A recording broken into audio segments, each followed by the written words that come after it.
আচ্ছা, কখনো কি মনে হয়েছে সবাই কোনো না কোনো দিক দিয়ে এগিয়ে যাচ্ছে?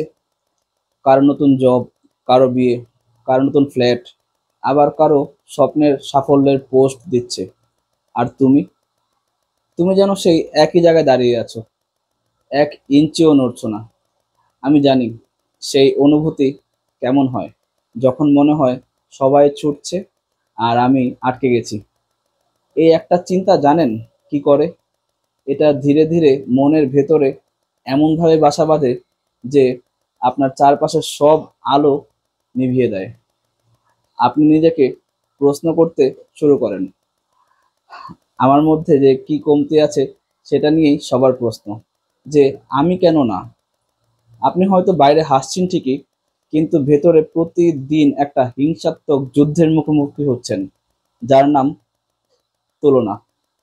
আমরা দেখি সাফল্যের চূড়া, সবাই কিভাবে সাফল্য পাচ্ছে, কিন্তু তাদের পেছনের অন্ধকার সংগ্রাম আমরা কখনোই দেখি না।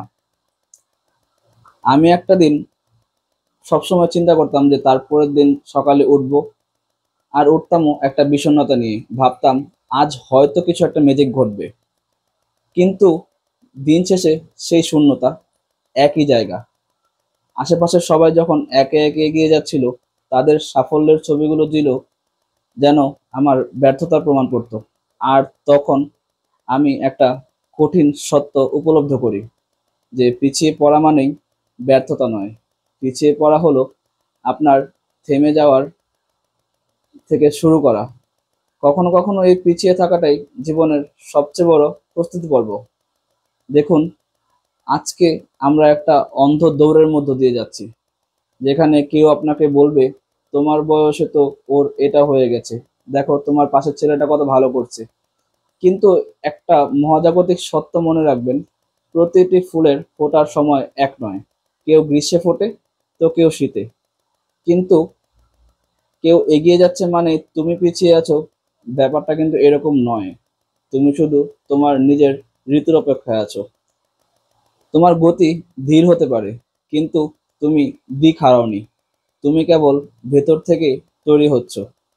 তুমি তোমার ফাউন্ডেশনকে মজবুত করছো। আর যখন তোমার সময় আসবে, তখন তুমি বুঝবে কেন এই অপেক্ষাটা জরুরি ছিল। যদি তুমি এখনো সেই পিছিয়ে পড়ার যন্ত্রণার মধ্যে থাকো, তাহলে নিজেকে দোষ দিও না, কারো সাথে তুলনা করো না। শুধু তুমি মনে করো যে তুমি দেরি করোনি, শুরু এখনই করবে। শুধু প্রস্তুত হচ্ছ, এটাই শুধু মনে রাখবে। প্রতিদিন একটু একটু করে চেষ্টা করো, নিজের মধ্যে নিজের মতো করে হাঁটো, কারণ এই পৃথিবীতে কারো জীবনটাই এক সময়ে সফলতার চূড়ায় পৌঁছায়নি। নিজের গল্পটা যেভাবে লিখতে চাও সেভাবেই চেষ্টা করো, কিন্তু ধীরে, গভীর অর্থে, আর শক্তিশালী হয়ে।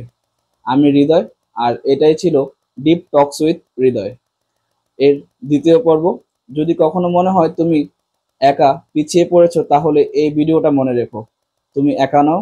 চলো এগিয়ে যাই, ধীরে কিন্তু নিজের মতো করে।